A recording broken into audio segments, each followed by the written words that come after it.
everybody. We'll go ahead and get started. It's 7 o'clock and want to be respectful of everyone's time this evening. So want to say thank you for coming out on a really cold evening. You could be at home watching this being live streamed, so appreciate people showing up in person tonight. Welcome to our first Bulldog Dialogue of the year. We're going to have probably at least 2 more, and we'll get those dates set for kind of midwinter and then springtime. And we started this last year, only got 2 in last year, but basically this is the overview and the goals of Bulldog Dialogue. And it's just to open up lines of communication between the school district and parents and community members.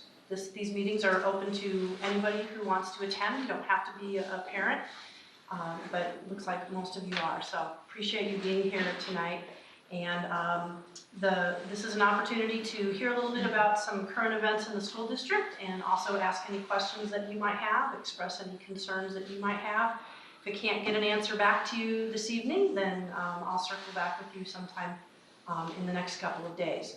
So what we do typically is have a little bit of a brief presentation for 15 or 20 minutes and then open up the rest of the hour for questions and answers, and then finish up at 8 o'clock.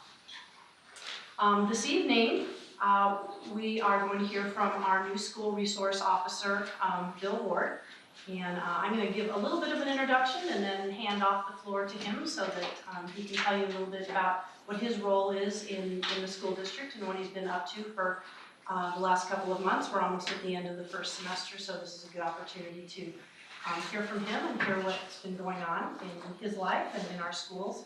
And then we'll wrap up at 8 o'clock. If there are still questions or if discussion needs to continue past 8 o'clock, I'm happy to stay and do that.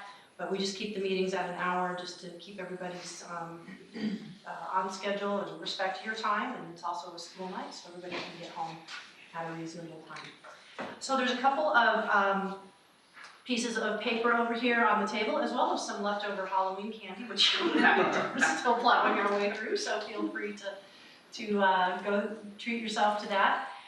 There's a sign-in sheet. If everybody could please sign in, we'd like to know who comes. I'm not going to bombard you with any more emails than you're already getting from me, but I will, next time we have Bulldog Dialogue, I will send out an email to you personally just reminding you that our next meeting is coming up. And then there's also a question sheet so that if you don't want to ask a question or if we run out of time, please write it down on the sheet. You can just leave it on your chair or give it to me when we're done. If you leave your contact information on that sheet of paper, then I will also get back to you with an answer to your question. So those resources are available to you as well.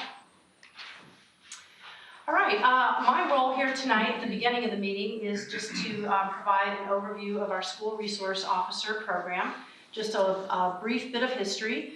We started talking about adding a school resource officer to our schools last spring, and when I say we, I mean the school district and the village of Mahomet. And we both seem to have a pretty strong desire to make that happen. We were the only school district in Champaign County that did not have a designated school resource officer, and we just felt that at this time that was an appropriate addition to our safety and security plans and how we wanted to approach safety and security in our schools. And so very, very thankful that the village was also extremely interested in implementing that and also had exactly the right person to fill the role with Officer Ward.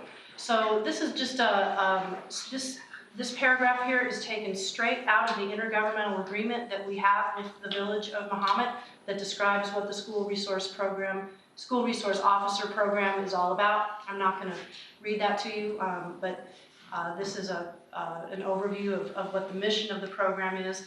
And then these are some more specific actions that the school resource officer is entrusted to carry out when he's working in our buildings. And at the very top of the list, I think, is perhaps the most important element of what Officer Ward does every day, and that is to establish trusting channels of communication with students, parents, and teachers. Of course, serving as a positive role model is also an excellent thing as well. And also being able to promote citizen awareness of the law, having our students become more informed and more effective citizens, empowering them with knowledge of law enforcement and different aspects of the law. And then also, the school resource officer can serve as a confidential resource for students and families in need, if they need specific resources that maybe they're not comfortable asking for from school personnel. The school resource officer is an excellent liaison to provide that kind of information as well. And so that's my spiel this evening, and Officer Ward is going to speak for a couple of minutes, and then we'll open up the floor to questions to him, questions to me. I also want to just introduce Lori Larson and Max McComb, two of our school board members who are here with us this evening as well. So without further delay, it's my pleasure to introduce Officer Bill Ward, our school resource officer. Thank you, Dr. Hall. I appreciate that. I see a few faces that I'm familiar with, which is a wonderful thing. It's nice to see that parents are involved in their school, their children's education. I think that's very important. My kids go to the Unity School District, and my wife and I as well are very involved in there in the PTO organization, and we try to make it to as many meetings and be involved in our children's education. I think that's very, very important. I grew up in a family where my parents didn't really care much about my education, to be honest with you. They went to the parent-teacher conferences that were required, and that was about it. And so, it is what it is. But so I made sure when I had children that I focus on that and I pay attention to that. So I'm Bill Ward. I've met some of you. Some of you that have not met me. I'll give you a quick, brief introduction of myself. I grew up in Champaign, Illinois. Went to Champaign Central High School, graduated there in 1987. Things have changed a lot there. I wouldn't want to raise my kids in Champaign and go to their schools anymore. It's unfortunate, but that's the reality of it. So glad that my kids are in a school district that is in my opinion, as well prepared as the Muhammad School District.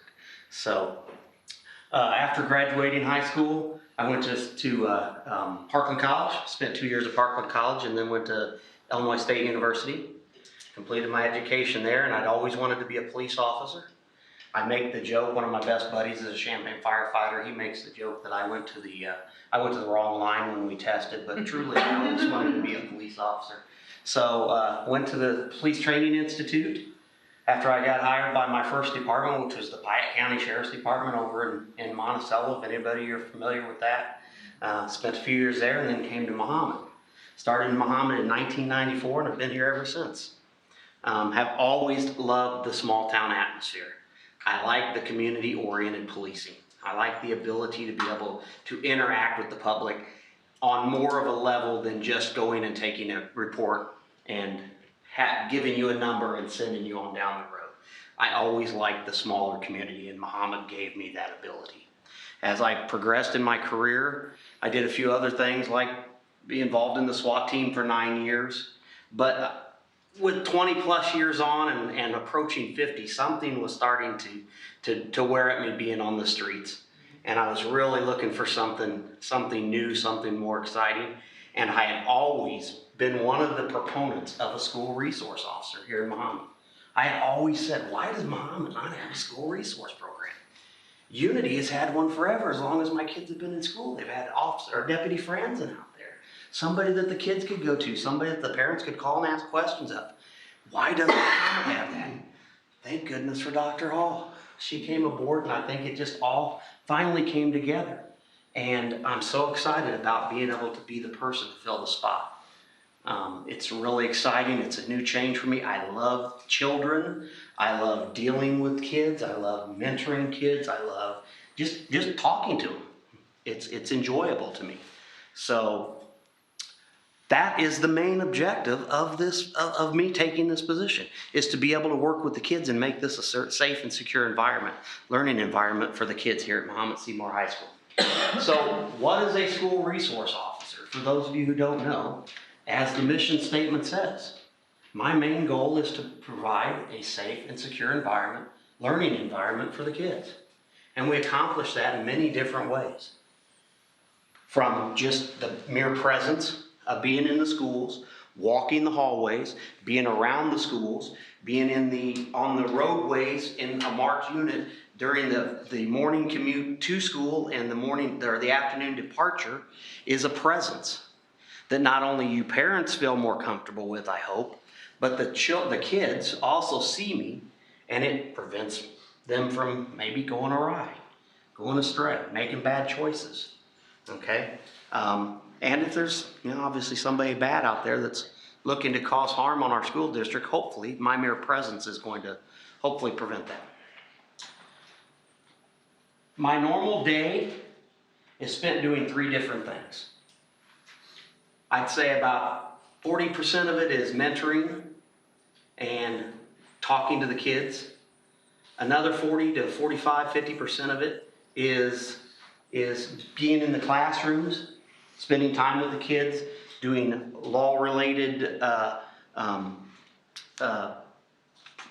programs for them. And then maybe, 5-10% at most is actually law enforcement related. So the big misconception I get all the time is, so what is a school resource officer? He's just in there trying to write tickets and, getting the names of all the bad kids. So we have a list, if you will. Not true at all. The farthest from the truth. That is the least of my job description, is law enforcement. Obviously, it does occur at times, and we deal with that when it happens. But primarily, my main focus is being in the classrooms, presenting, being a guest speaker, and just being in the hallways and mentoring the kids, talking to them and mentoring and building those relationships.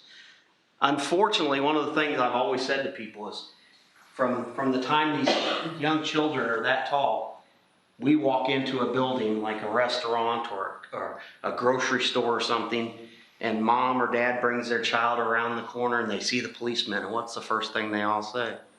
Oh, you better behave, little Johnny, or we're going to have the policeman take you away. Bad, bad, bad. So for years, these kids learn that, that's the bad guy. But yet we're telling them that's the good guy. So we've created this division between the public and the police, the mistrust part of it. So one of my main focuses, and one of the main focuses of the school resource program, is to teach those kids that I'm just another person. I'm a trusted adult that you can come to at any time. We can be confidential with your conversation, and you can trust that I'm here to help you. So when I started this back in August, I had no clue what to expect. Being the first school resource officer in the school district, I didn't know what to expect. What's my day going to look like? What's a day? What's a normal day going to be? Well, there really isn't a normal day. I've learned that it's a lot like being out on the streets. There really isn't a normal day. One day I might spend my whole day being in the classrooms, guest speaking, and the next day I might be dealing with something that's an unfortunate incident that has occurred at one of the schools, and we have to take care of it immediately. And I might have to cancel a guest speaking spot or two because something happened. So it's a lot like being out on the streets, just in a different situation. My beat isn't no longer the business district or the residential area, it's the schools. I spend the majority of my time at the high school because that's where my office is at. And that's where I found that the biggest need is at the high school. I next spend the next bit of my time is at the junior high. So the junior high level and the high school is where I spend the majority of my time. I try to make it to the elementary schools as often as I can, which I'm usually here a few times a week at each school. It might only be enough time to walk through, say hi, shake hands, high five, get down on my knees and play with them. At the Lincoln Trail, I go jump rope with them, play basketball with them. They got me to get on the monkey bars one day. That won't happen again. With all of this stuff on, boy, was I sore the next night going across the monkey bars. So the majority of my time, like I said, is spent at the high school. At the high school, we're doing several different programs that we've already implemented. We're doing a safety program. We're using what's called the ALICE curriculum. If you're not familiar with ALICE, it's alert, lockdown, inform, counter, and evacuate. It's a program created by the Alice Institute that is by no means mandated, but it's recommended by the what U.S. Department of Education. the U.S. Department of Education. Sorry, as soon as I started to say it, I forgot what it's called. The U.S. Department of Education recommends it. We use it. Each of our classes in the high school level, from freshman to senior, get 6 sessions this year. And we cover all different parts of the Alice curriculum. We put them into some scenarios. We've even created a video that we use the industrial technologies class that does the editing and videography, and the drama club to create a video, several videos, and in fact, that we're using to promote the lockdown method, the evacuation. We did our school evacuation drill here back in October, and we had them videotape that, and we're using that in our presentation. So when the kids are in there learning, they're seeing videos of their own school, their own classmates, and I think it kind of drives it home a little better. It seems like to them. We've had a lot of comments, positive comments about it once they saw the lockdown part of it. So we're working on doing that. We're doing more videos as we speak, and we're going to continue to evolve that program. Not sure what it's going to look like.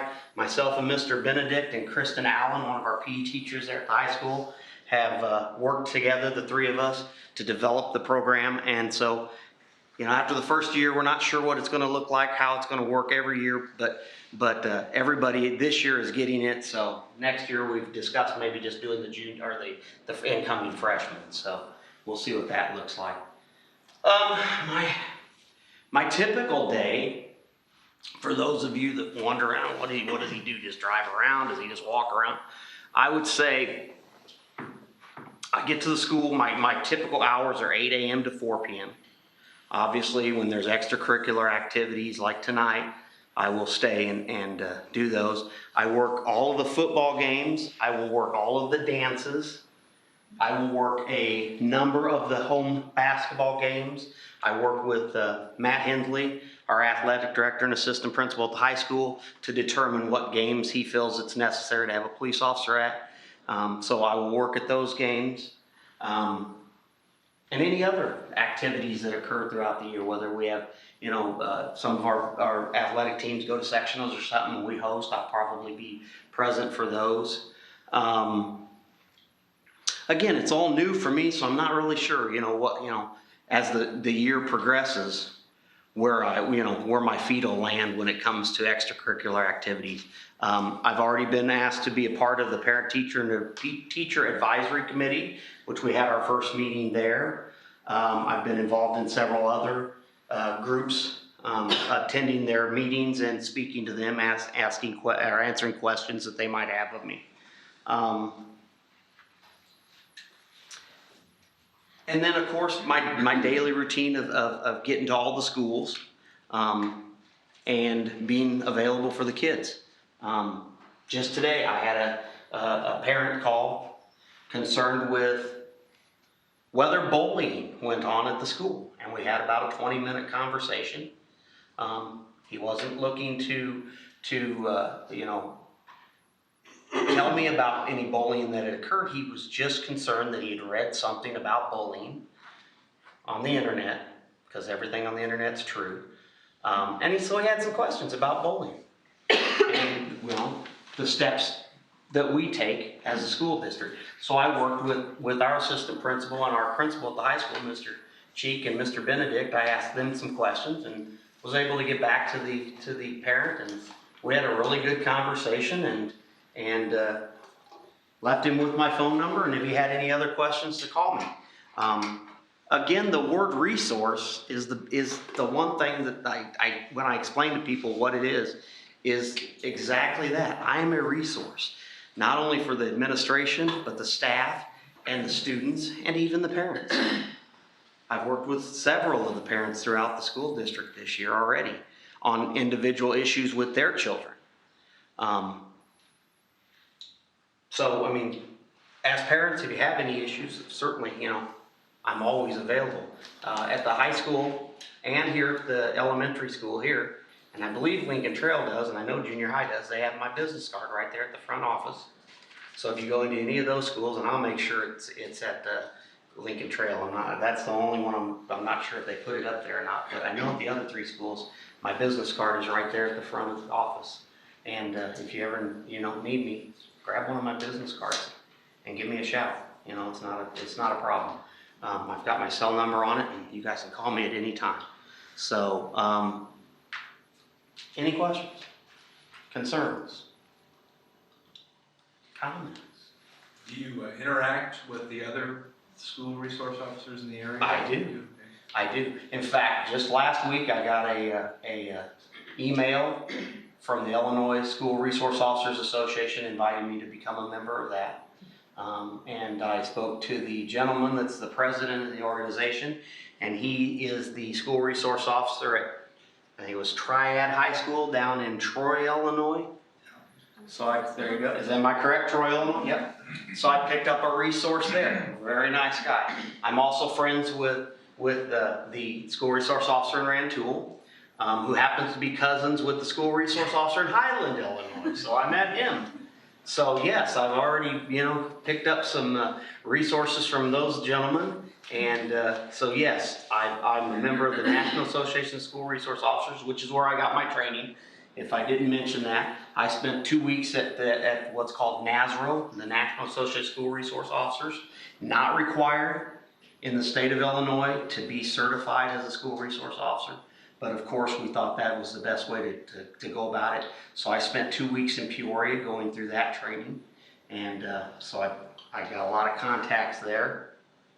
And then of course, like I said, the Illinois School Resource Officers Association, I'll soon be becoming a member of that and be able to gain some valuable contacts with that as well. So yes, they're great resources to bounce off of, especially when you're in your first year doing it. So I've got the law enforcement experience, but again, this is a whole different, type of law enforcement. It really is.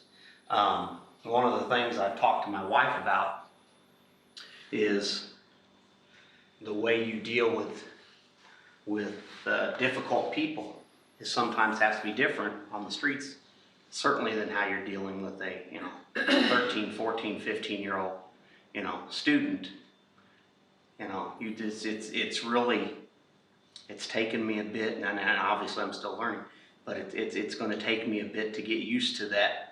Even though I have 2 myself, we all know that the way my child acts with me is totally different than the way he acts with grandma and grandpa or aunt and uncle or something like that. He's a complete angel with them.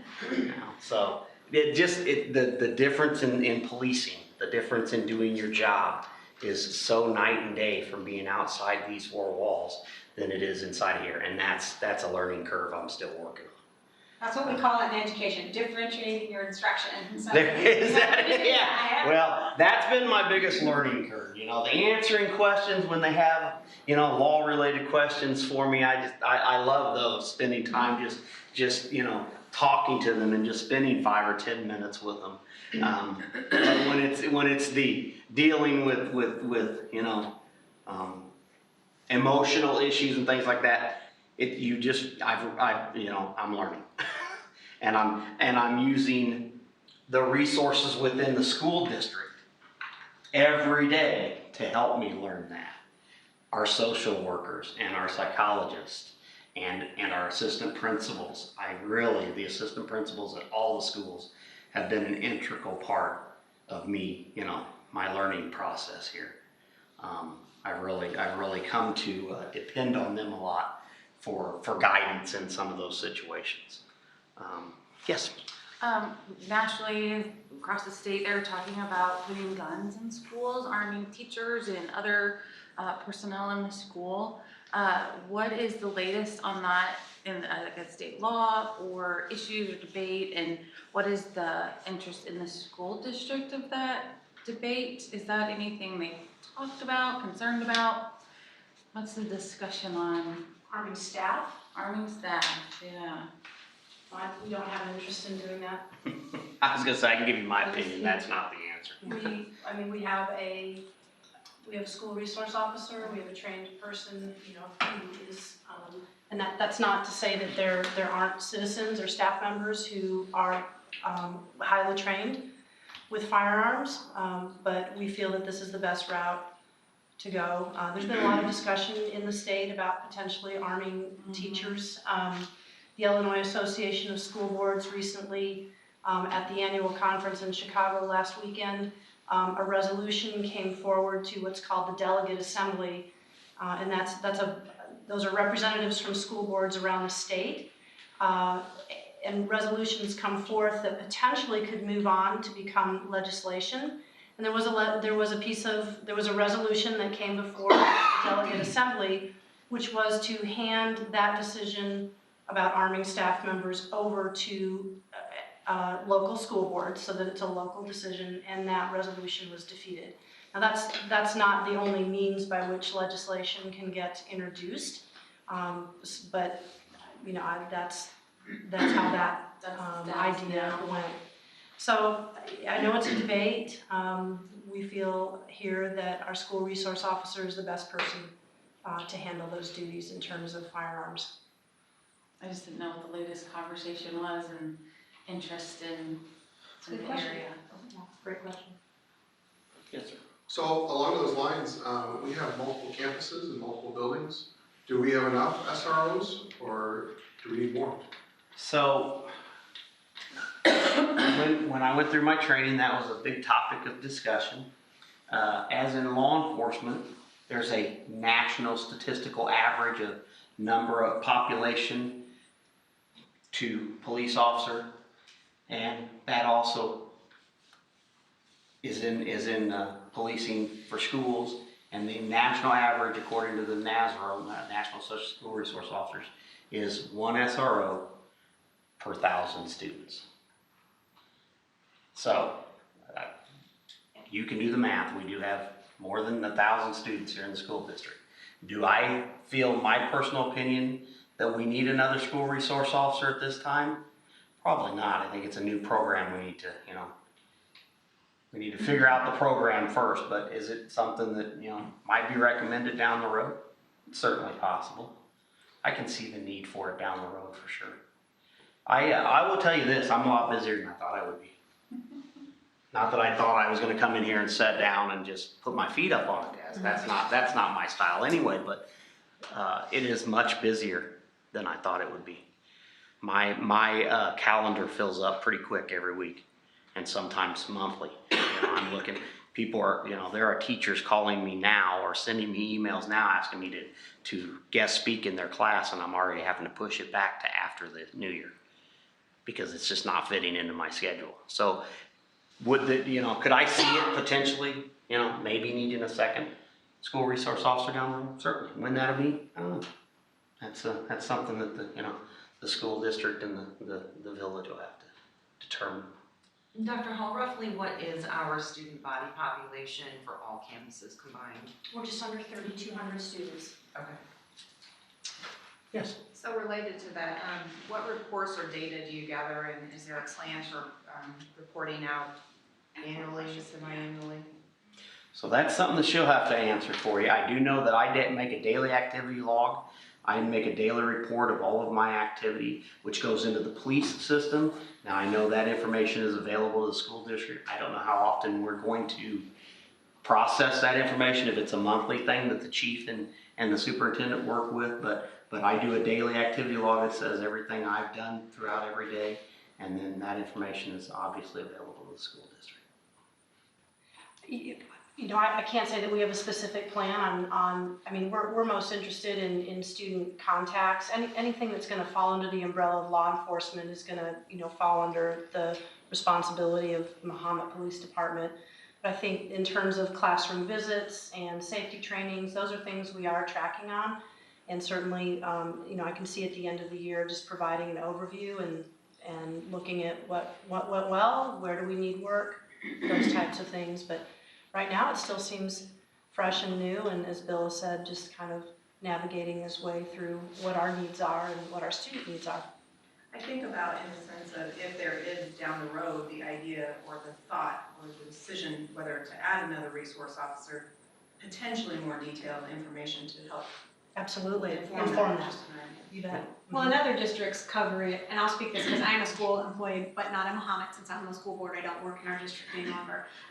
They have a school resource officer, I worked with the one at Central this past year, and then they have Risk Watch, so they have different programs that are covered. Risk Watch is a program that some schools do in the state where they come in and they teach kind of violence prevention and bully prevention, but they're a person that looks a lot like Mr. Ward, but they may not be an officer. And so there are other ways, if you have that data tracking, that you can cover those things too. Because his goal, you're kind of a dual role, correct? That's how Dr. Hall, if you said, there's policing and then there's school resource officer. Is the district tracking the historical number of incidents of violence in the schools Yes. so that we can, after this initial year, determine? Yeah, there are actually certain incidents of disciplinary action that have to be reported to the state. So anything with weapons, any drug offenses, and any assaults, we track we track all disciplinary infractions and consequences within our student database. But then there are, as I just mentioned, those 3 areas that get reported to the state as well. So we're thankfully, those are few and far between, but we absolutely can look at that data. And then, of course, through our system, the Uniform Crime Reporting, which is a nationwide, it's through the federal government. We must report monthly all of our crime statistics. So, and where the crimes occurred. So those can be tracked as well through our system. The criminal incidents. Now, what about the times where you are called upon to help mediate, as you and I have worked together on certain things, to mediate issues between students that are not weapon, assault, or drug related? Are those being tracked so that we know kind of where you're falling with that and how much use for that is being used? Because I think a lot of, like you were saying, what you're doing is, being there, mentoring, having those mediation type situations. And some of it's hard to track,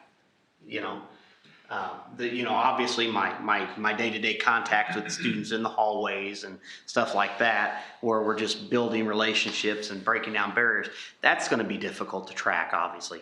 But what you're talking about is individual incidents, and yes, those are tracked through our system. I do know that. And then I do know through the Skyward system that the school district uses, they're also tracked through there. So I think they're actually being dually tracked. They're dually, reported. When other personnel, such as social workers or counselors, talk with, there's records and logs of that. A lot of that is obviously confidential information, but that's helpful in just informing, what's been tried, what do we need to do differently, what interventions and support have been provided, and do we need to take a different direction? And certainly now, Officer Ward is part of those conversations. Not all the time, but certainly some of the time. Right. Yeah, anytime, to answer your question, anytime I'm involved in any type of a mediation, as you said, even a incident of, a kid caught with a smoking device or something, if I'm involved, that's documented in our police system and that information. And then I'm assuming that I know at the high school level, Mr. Benedict, who deals with all those, then enters that same information into the Skyward system. So it is being tracked on both ends? Absolutely. Okay. Yeah. Okay. Yes. Let me just say one more thing about data really quick, so hold all your questions and remember what they are. But we, in our buildings, we do look at student behavior data so that we can look at like antecedents and things or areas or situations that might cause or contribute to certain types of behaviors, so that then we can take a step back and say, okay, these are things that occur before this behavior occurs, and then we can kind of maybe address some environmental types of situations. So We have data teams in our buildings that look at that from a preventive standpoint. So gathering that data is helpful, not only from a school-wide standpoint, but then also often on individual students as well. That's very informative, and we can try to strategize so we can stay out in front of some things and be proactive. Thank you. I think you had a question. I was just gonna ask if you do formal station adjustments. We do. And have you seen that that's been an increase since you've been a resource officer, or is that something that will? No, I can't say it's been an increase. Sorry, can you say what that is, please? Yeah, I was just gonna ask what is a formal station adjustment, I'm sorry. It's basically a juvenile contact where we can make we can do an adjustment to their behavior and perhaps some penalties that stay within the police department, and they don't go on their record as long as they fulfill their requirements that they've agreed to and their parents have agreed to. Got it. So it's basically kind of holding them accountable for the actions their actions, but yet because of their age, their maturity level, and the fact that they don't necessarily always make the right choices because they're learning and they're growing, it's a way to keep them out of the juvenile justice system, if you will. Like So we're not. an informal step before things maybe Yes, get exactly. I say as a parent, it's a positive. Yeah, exactly. And you make a key point. They're only effective if we have a parent that's willing to work with us. Unfortunately, some of those, we put them in a station adjustment, but we don't have a parent there to help us enforce the agreement. So unfortunately, they end up in the juvenile justice system because they don't technically have a parent that's involved. So, but that's what it is. It's trying to keep them out of that justice system so that they don't have a record, and yet but still dealing with an issue. Yes. You mentioned when you give presentations and things like that, is that also primarily at the high school and the junior high? Oh, I'm absolutely not. just wondering, like, how much contact the younger schools get, because I think we can safely say that some of those behavioral issues that we're trying to get on top of occur at those younger levels. So I'm just interested to know I'm gonna kind of. what the plan is for having impact on those younger levels to kind of stay off these problems becoming. The short answer is yes. I'm at all the schools and I'm presenting at all the schools as often as I can. But I'm going to circle back to that question about if we need more school resource officers. I have found that it is a lot. Like I said, I'm spending a lot of time at the high school and junior high level, and I'm wanting to be here more often, but sometimes my time is taken away by other issues that are more pressing at the time that have to be dealt with immediately. But yes, I am in this school. I am at Lincoln Trail as often as I can be there, and I'm in the classrooms talking to the children, setting with them. In fact, I just got a nice big thank you card from one of the pre-Ks here at Middletown the other day with pictures of me on the floor with them, and they're playing with my handcuffs, and that's what it's all about. That is really, truly what it's all about. Because getting them comfortable with me. Yes. So that they're not in that situation where I'm a stranger to them, or I'm the cop that scares them.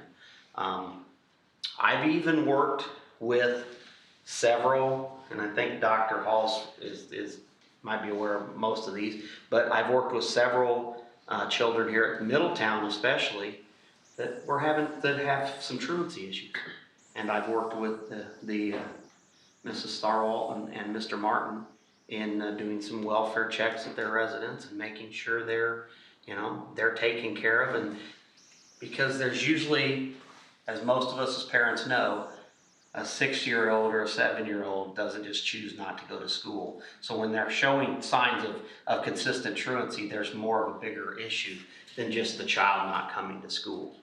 And so I've been involved in at least 2 of those already this year, in going out and working with the parents, as well as, unfortunately, DCFS getting involved. So there's a whole lot more things I'm getting involved in that I never would have told you, I never would have guessed I was getting involved in before this position became available. So I'm really, like I said, we're gonna ask them. Do you remember Michelle? I was like, I have to cross my fingers over. What's your tying back to the village then? Are you still meeting with their police department at all, or is it? I'm still their police department. I'm still the mom. But you're still, so you're still going to, I mean, what's the how frequently do you? Every day. Okay. I just came from there before I came here. I'm still an integral part of the Mahama Police Department. I still work some overtime shifts on days when there's no school here. If I choose to, if it's not a holiday for the village, like last Thursday and Friday, if it's not a holiday for the village, I have to make a choice. Do I want to take vacation time, comp time, or personal time, or do I want to work the streets? And I've been choosing to work the streets because I still enjoy that.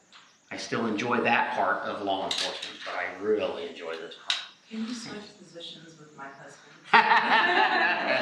So do you understand the IGA? Because I think like the intergovernmental, would you explain that to me? Yeah, so Bill is in our schools 9 months out of the year, and then for 3 months in the summertime back on. We don't know. I don't know how. Everybody asks me that question. What are you going to do in the summer? I'm not Police sure. department wants to do. So the school district pays 75% of the salary and benefits, and then, so that's the agreement that we have. So, you know, there's our need for him in the summertime goes way down, but one of the cool things I see about this whole arrangement and this relationship is that by being in the schools for 9 months out of the year in the summertime, he's gonna have a lot of contact with kiddos that he's hopefully That's right.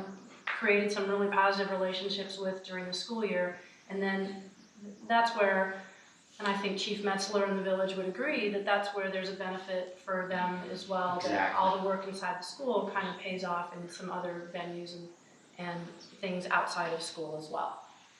Perfect example of exactly what we're looking to get out of this program. A few weeks ago, my youngest son had a birthday. He wanted to have all of his friends go to the new Elevate trampoline park in Champaign. So we took him and 10 of his friends to Elevate. I'm standing watching the boys jump around on the trampolines, and somebody comes up behind me and gives me this big bear hug. And it's one of the high school juniors on the football team. You know, somebody I did not know prior to August of this year. But in that short period of time, you know, not only does he feel comfortable enough with me to come up and speak to me, but he feels comfortable enough to come up and give me a bear hug. From behind. From behind.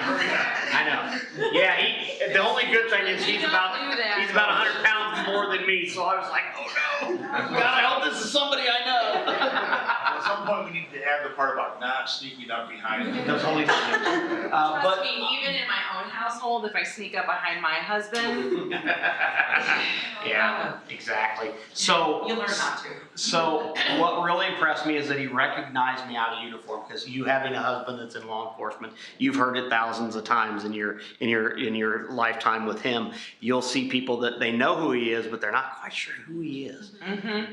They recognize him, but they're not sure, because in uniform and out of uniform, we look so much different. Right. Oh, I didn't recognize you or out of uniform. We hear that all the time, but this young guy knew exactly who I was. And it was my wife. We're driving home, and my wife's like, who was that? And I'm explaining to her who it was. And I was so excited. It's the funniest thing, because I was excited. I'm like, they recognized me. They recognized me out of uniform. I'm making an impact.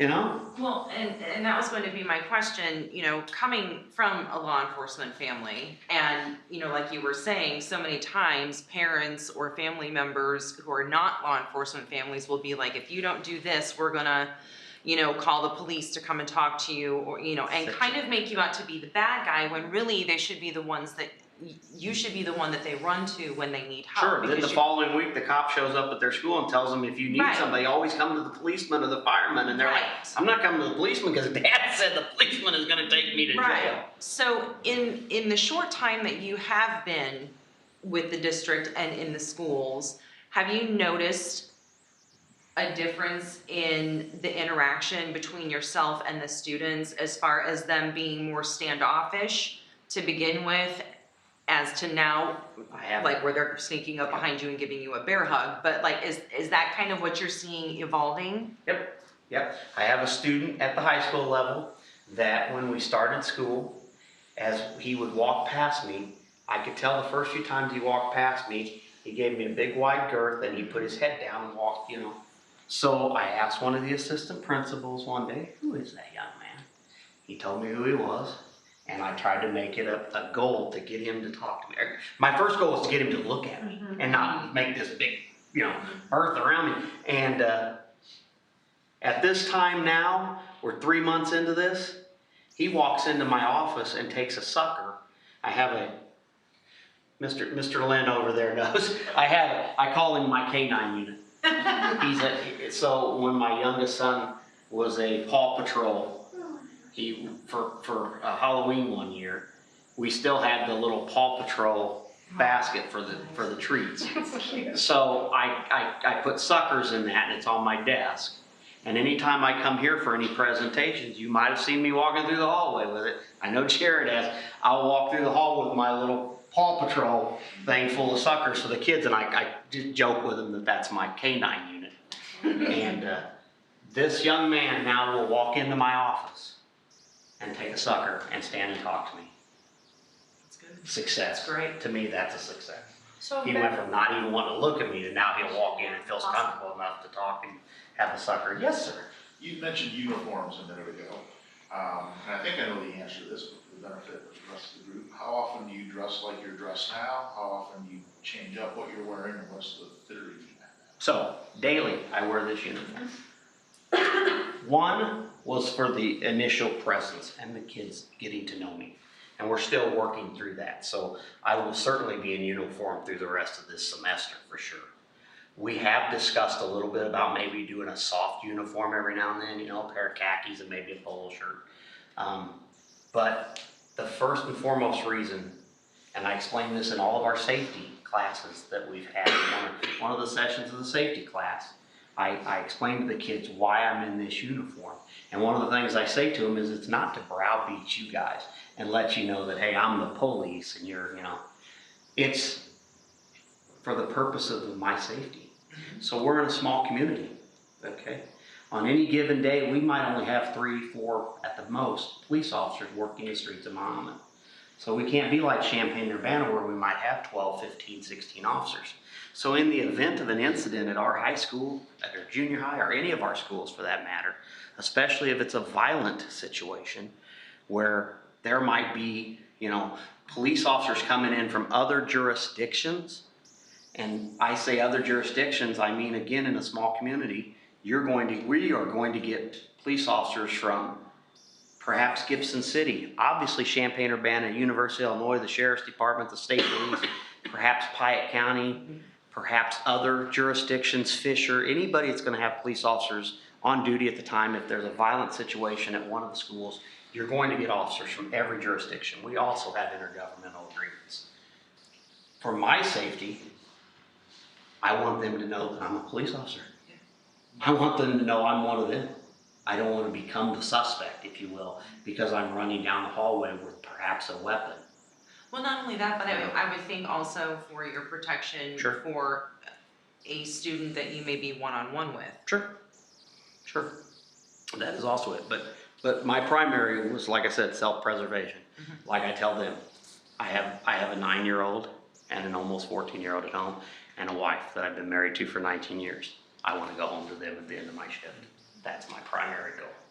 So that is the main reason I wear this uniform, is for the presence for other officers if ever there were an incident. But yes, we have had some discussions with perhaps here and there doing a soft uniform, like maybe, on a Friday afternoon or, Friday or once a month or something. But I don't know how that's going to work out. I don't know how that's going to look. On the back. Yeah. We've discussed maybe coming up with a polo shirt that perhaps has the Bulldog logo and maybe the patch, our badge on it with my name. I don't know. I'm not really sure. I'm most comfortable, to be honest with you, in my uniform. I know it seems funny to think that. You're adding 30 pounds. It's like one of the questions I had in one of the classes I had at the high school one day is how much does everything weigh? 33 pounds is what all this weighs. If I take it off and weigh myself and then put all my stuff on, I'm 33 pounds heavier with this vest, the gun, the belt, the boots, everything. So, but I'm most comfortable in it. And it's probably just because I've been in it for so long. It's what I wear. It's how I do my job, and I like having my stuff. So, I don't know, but that's when people ask, why are you in the uniform, that's why, for the presence, so that other officers in the event know that I'm who I am. Go ahead. I know this year we implemented some new safety procedures at football games.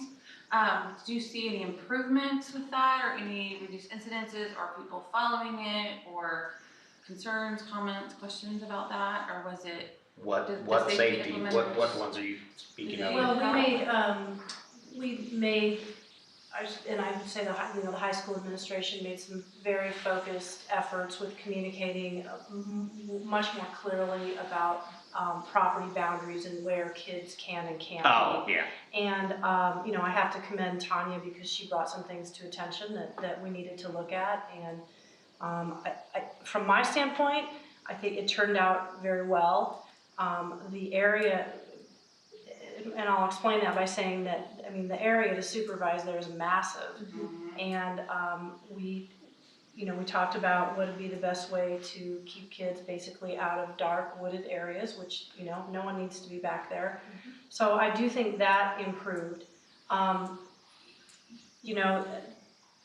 There's a pretty disproportionate ratio of school personnel and law enforcement compared to the massive quantities of mostly like upper elementary, middle school kids who play out there unsupervised. My dream world would be every child sits with their parent, and we know that's not going to happen. Kids want to go, they want to have fun. That it just doesn't work out that way. We have very, very few, if any, problems at our football games. Fans, kids, community members, visiting teams, all extraordinarily well behaved. So I think that So now that we're always open to suggestions though. Now that I understand exactly what you're talking about. Yes, so I'm at every football game. And then we always attempt to have another officer that's working the shift work come in and assist me. And we're doing routine patrols around not only the home area, but the visiting area.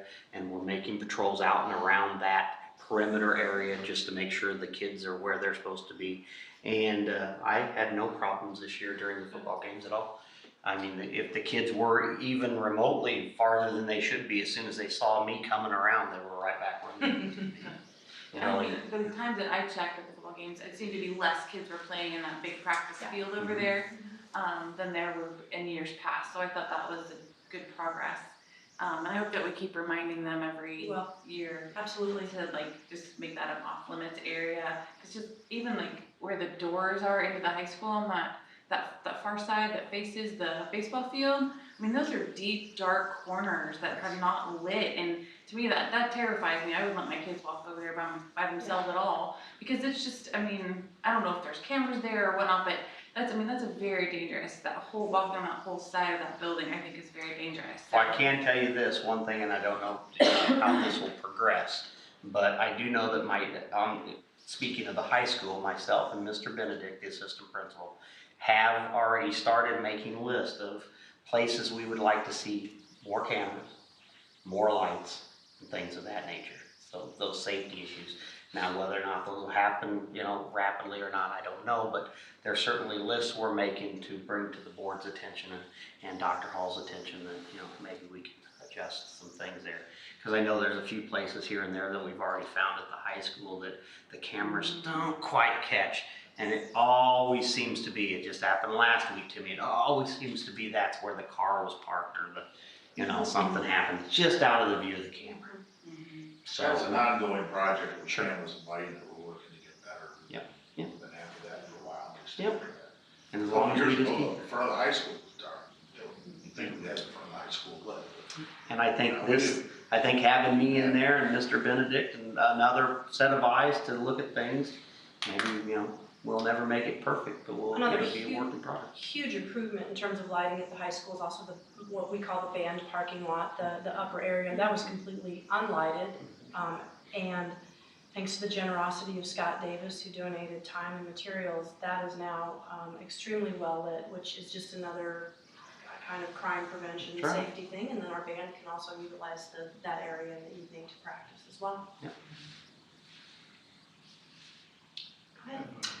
In terms of I know that the program is new, but in terms of the resource officer informing things like behavioral intervention policies that the district adopts and how we use those policies throughout, some of the younger levels where you can't be on their day-to-day, do we have any plans for how that is gonna work moving forward? Do you see modifications to some of the policies and procedures that we have as a result of your work in the schools, and then how are we going to roll those types of things out?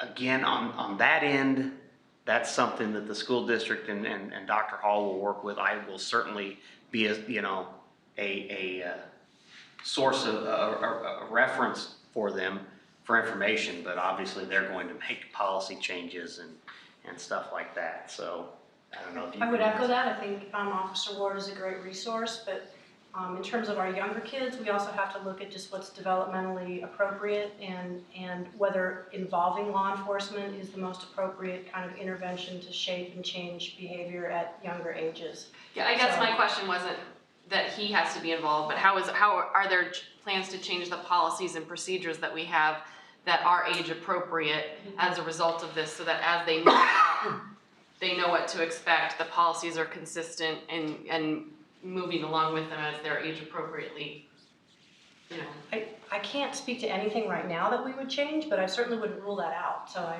think think we're we just always always look open at to data. discussion and. To drive our decision making, and Dr. Hall reports that kind of data with us at board meetings.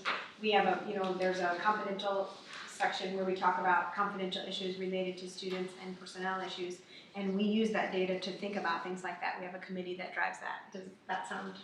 Yeah, okay? and certainly That makes sense. at our younger, I'm on that with our policy. younger students who are having severe behavior problems, they pretty much almost always have an individualized behavior intervention plan that is tailored to those students' needs. And again, I would say Bill's an excellent resource, and moving ahead could definitely be part of informing policy and changes that we make. He's on the Parent-Teacher Advisory Committee. We'll be reviewing the handbook in the springtime, as we always do. But the handbook is kind of our broad umbrella of policies, and it doesn't really drill down into some individual student needs. So those BIPs or behavioral intervention plans that you're referring to, those are most typically tied to And an IEP or a 504, often, oftentimes. but I'm not gonna say 100% of the time. Right. So, yeah, but yes, Okay. generally speaking. Bips, you're good. Bib. Aside from the ALICE training, can you give us an example of some other educational programs you do in the classrooms? What are some things that you're talking about with students? So for example, I've been doing some driver education courses. I've been working with the driver's ed, Mr. Schwarzentraub, who puts on the driver's ed training at the high school level, and talking to kids and teaching them about safety when they're dealing with police officers on traffic stops and things of that nature. What happens when you're involved in an accident? How do you report it? Explaining the graduated driver's licensing system, which is a very complex, system. Once you learn it, it's pretty simple, but getting the grasp of it is somewhat difficult. So that how many passengers can you have that first year you have your license? What hours of the day can you drive at night? Things of that nature. What it looks like if you're involved in an accident. What it looks like if you get a traffic citation and must go to court. Those kind of things. So I'm working with Mr. Schwarzentraub to teach them that, and we're developing more stuff as we go. Can I interject really quick?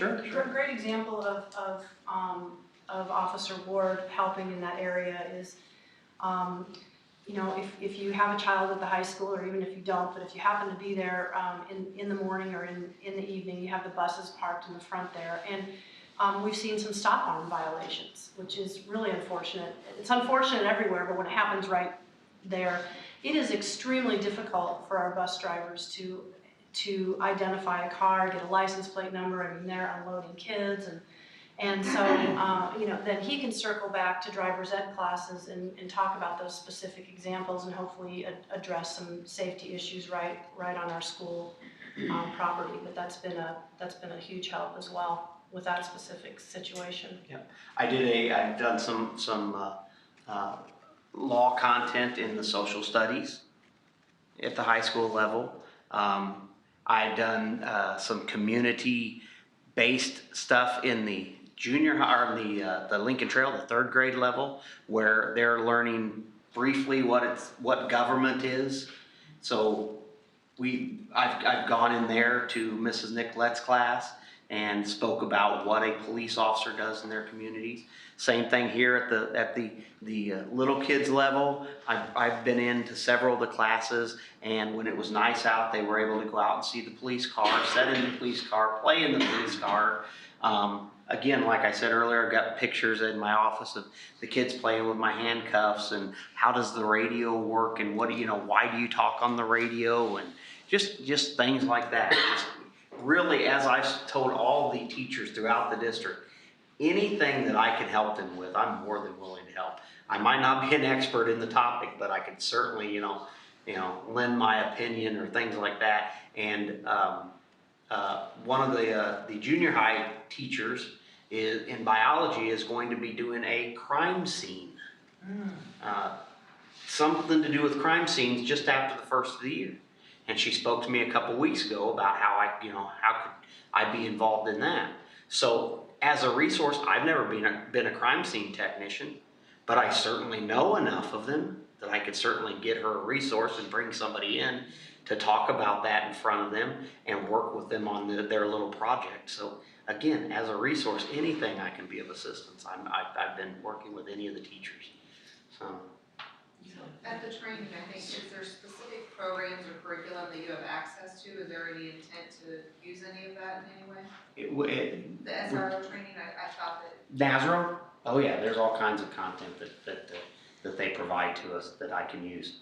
Yeah, I can use their information. They even have PowerPoint presentations. So far, I've not done that. I've tried to build my own PowerPoint presentations only because I liked it to be more personable. Not to say I haven't used some of their stuff in my presentation. I'm certainly not going to say I've, reinvented the wheel. I'm not that crazy. But I've tried to put together my PowerPoint presentations so that they're more geared towards what we need in our district, as opposed to somebody else's. Yes. Well, first I'd like to offer, if you need a guest speaker on what to do during a speeding violation, I think I could come in really. Very, a lot of experience on that. But this is the second time I've had the opportunity to interact with you, and I think as parents and citizens in Mahomet, there's this perception that if we need a school resource officer, then obviously we have a problem.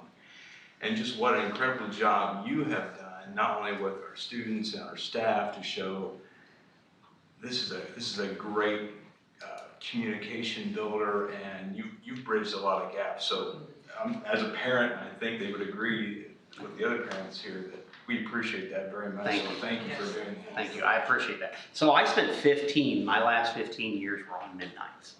So I was very out of tune with what went on at the school, not only daytime, but in the schools. And I too had some part of a misconception, I'll be honest, that there was a lot more trouble than you thought. And you understand that. But there isn't. I tell you what, we have a lot of really good kids in this school system, and we have a lot of wonderful teachers. And I've not met anybody that works in this school district that doesn't genuinely care about this school district and about these kids. And I always kind of thought it was kind of crazy when I heard these other school resource officers throughout my career say, my kids, those are my kids. I understand what they're saying now, totally, and I've only been here 3 months. I can just see myself in 5 years saying, don't mess with my kids. You're gonna have problems, you gotta come through me and start messing with my kids. I can already see why they do that, why they say that. So yeah, I've jumped in with both feet. I'm giving 100+% every day. I'm trying, and yes, it's been very rewarding. And I too think that I have started to make an impact. And like I said, when I see the kid that won't walk next to me, won't look at me, now he's coming in my office and speaking to me without being spoken to, and he feels comfortable in just walking in and grabbing a sucker off my table. Or, you know, the kid that comes up and gives me the bear hug, you know, because he recognized. I think it's starting to work, and I'm already seeing dividends. Yeah.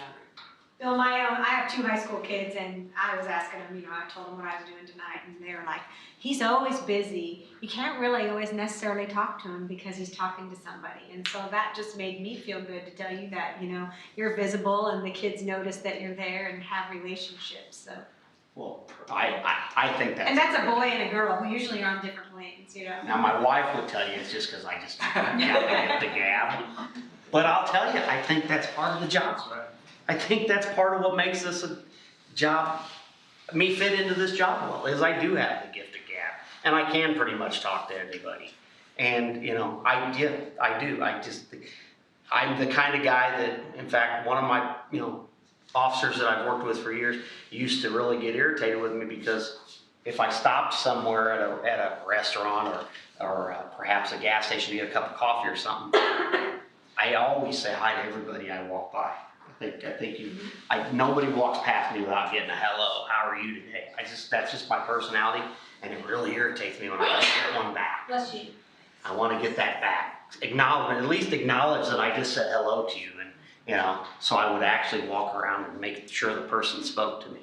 And that other officer would be like, you're crazy, you're crazy. I just want to make him talk to me. And so, yeah, I try to talk to as many of those remember how you kids. made him feel, so thank you. Well, thank you. I appreciate that. They're busy kids in the high school. I mean, as I joke with them, you know, I can't believe we don't have more head-on collisions throughout the school day in the high school, because literally they have 3 minutes to get from one side of the school to the other to their next class, and we all know what our kids are doing in that 3 minutes. You know, if they're not using the restroom, they're doing this as they walk through the hallways nonstop. And I don't know how many I've watched run into each other. You know, they do it all the time, but I love being out there, part of it. So tell them thank you for their kind words. Well, Bill, thank you for being here tonight. Thank you. I think I'll wrap up by just saying that we were so fortunate to be able to do this, but then just have exactly the right human being to fill the role. So you're welcome to stick around if you want to talk some more. But thanks everybody for coming tonight. Really appreciate your time, and just appreciate your interaction with us and your questions, and enjoy your evening. Thank you. Thank you, folks.